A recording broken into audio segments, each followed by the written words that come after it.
Ya, langkah terakhir kita tinggal meloading aplikasi Duco Miner yang berikut OLED-nya ya. Saya sudah siapkan, Anda tinggal download di Google Drive saya. Alamat Google Drive-nya ada di deskripsi video seperti biasa. Kita tinggal loading saja setelah di-download ke dalam Arduino IDE ya. Saya open, nama filenya adalah Duco LED Miner 3X Inno. Setelah loading, kita tinggal cari dan modifikasi beberapa variabel ini ya. Di sini ada SSID string. Ini kita isikan dengan nama SSID kita, disesuaikan dengan kenyataan yang ada di lapangan ya. Kemudian ini passwordnya diketikkan di sini. Dan kemudian username diisikan dengan username wallet Anda ya. Wallet saya namanya perangkat WiFi.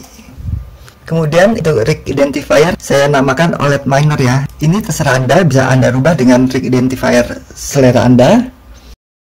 Dan kemudian variabel terakhir yang perlu di custom adalah ini. Sebenarnya ini nggak perlu di custom sih. Ini saya mendefinisikan screen refresh sebesar 10.000. Artinya untuk tampilan layar ini akan di refresh setiap 10 detik sekali. Ini satuannya microsecond ya. Screen refresh ini semakin kecil angkanya, artinya semakin sering layar diperbaharui, maka tentunya kerja dari node MCU ini akan menjadi semakin lebih berat ya. Jika akan diperlama tentunya menjadi jarang diperbaharui, namun beban kerja dari node MCU-nya menjadi lebih ringan. Saya rasa untuk 10.000 ini cukup ideal dari percobaan-percobaan saya. Tapi jika misalnya mau setiap 30 detik sekali di refresh, Anda tinggal menggantinya dengan 30.000 begitu ya. Oke.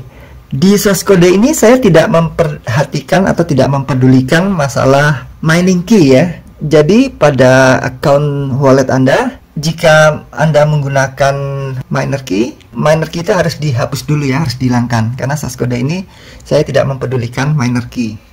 Oke. Berikutnya di bawahnya sudah tidak ada lagi yang perlu kita custom selain beberapa variabel tadi ya. Oke, kita tinggal kompilasi dan upload ke node MCU kita ya. Ini kabelnya sudah saya pasang, baik antara OLED dengan node MCU-nya dan node MCU dengan USB laptop. Oke, kita tinggal compile dan upload ke node MCU. Oke, kita tunggu beberapa saat. Ini layar kompilasi saya perbesar supaya terlihat.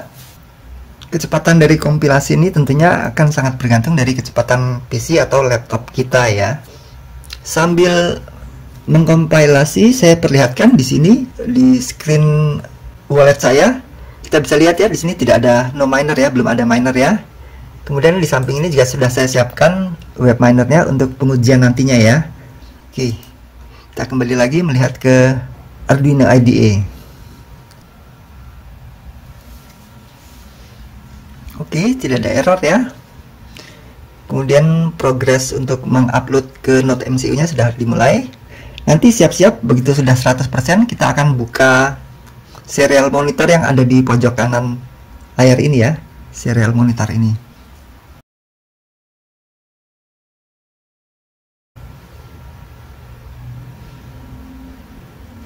Ya, serial monitor saya buka dengan kecepatan 115 sekian baud. Ini kita bisa pantau ya, di screen OLED-nya sudah mulai keluar informasi. Ini informasi koneksi ke WiFi-nya sudah sukses. Serial monitor, jika Anda lihat tampilan seperti ini, sampah-sampah karakter ASCII ini, kita ganti aja ke speed yang lebih cepat. Ya, ini bisa terlihat ya sekarang bahwa proses mining sudah berjalan. Baik dari serial monitor ini kita lihatnya, maupun dari layar OLED-nya ya. Ya, sekarang kita pantau dari wallet-nya ya. Oke, di wallet belum update. Biasa ini selalu butuh waktu beberapa saat sampai jumlah miner ini terlihat di wallet kita ya. Kita tunggu sampai wallet Arduino Coin-nya terupdate. Ya, Oke, mulai ya, muncul OLED miner dengan hash rate-nya 11,4 kHz per detik. Ya, ini disesuaikan dengan tampilan yang di OLED ya. Oke, di OLED kita bisa lihat bahwa ada alamat IP lokal ya, 192.168.1.4. Ini tampilannya mungkin nggak terlalu tajam ya di layar, soalnya saya zoom jadi agak pecah. Nggak apa-apa, tapi masih bisa kebaca. Ditampilkan di OLED usernya perangkat WiFi, kemudian total minernya yang ada 1 saat ini ya, dengan balance 96,94 ya. Kita cocokkan dengan wallet yang ada di web browser, artinya di wallet resminya. Ini 96,94 ya, benar ya. Di tampilan OLED saya desain begini bentuknya. Di atas ada judul minernya, maksud saya judul aplikasi minernya.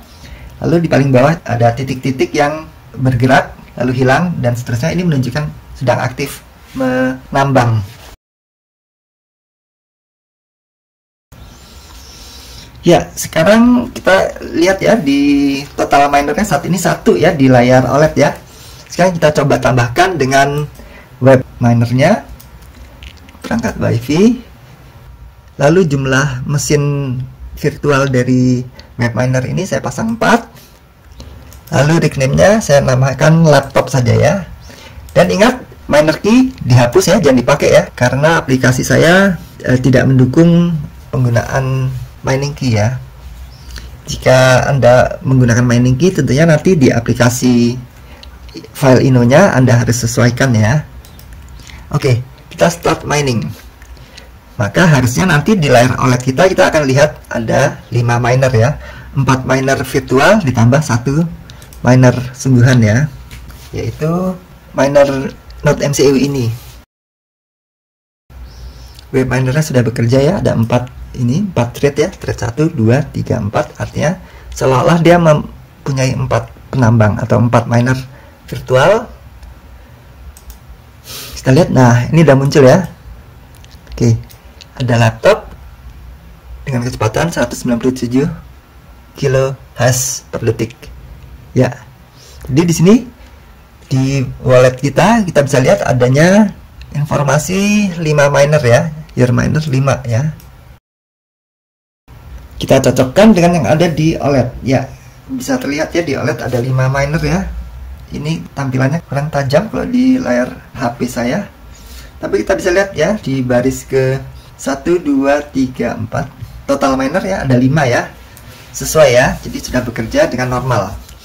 Kemudian saya mau tunjukkan satu fitur lagi yang saya tanamkan di Node MCU ini ya, yaitu web aplikasinya. Sebentar, kita lihat IP lokalnya tertulis 192.168.1.4. Kita tinggal buka di browser 192. Oke, udah ada, karena tadi saya udah nyoba. Kita enter ya.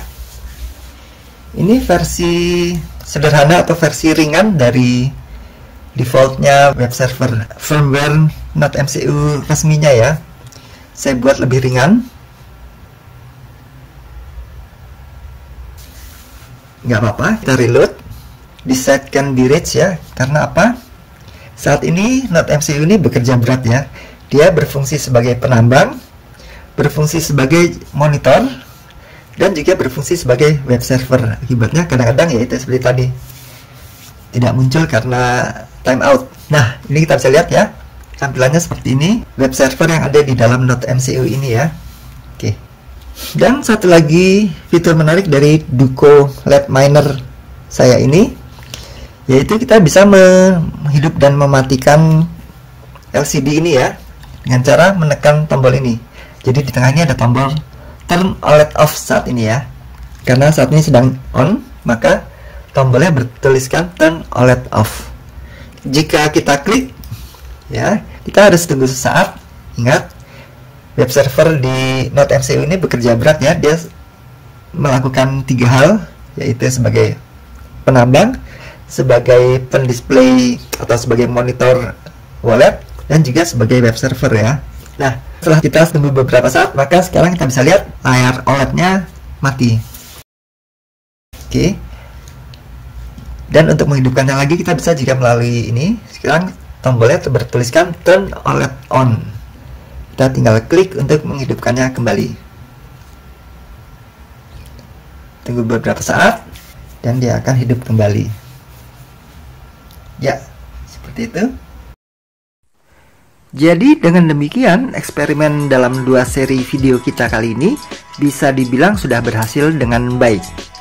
Selanjutnya kita tinggal menyusun penempatan Note MCU berikut screen OLED-nya agar tampak lebih rapi. Untuk Duco LED Miner ini saya menatanya dengan sederhana saja. Saya hanya pasang 4 kaki spacer di bawah papan sirkuit Note MCU-nya. Sementara layar OLED-nya saya tempelkan pada tepian papan tersebut menggunakan potongan plastik kecil bekas voucher Google Play. Saya tinggalkan bagian ini bagi Anda untuk mengkreasikan penempatannya yang lebih menarik lagi. Jika video ini membawa wawasan baru atau bermanfaat bagi Anda, mohon dapat melike-nya, men-share-nya pada teman-teman di akun sosmed kalian, serta mendukung channel ini dengan mengklik tombol subscribe. Terima kasih sudah menonton video ini dan sampai jumpa lagi pada video-video saya berikutnya. Saya Rio dari Salatiga, mohon pamit.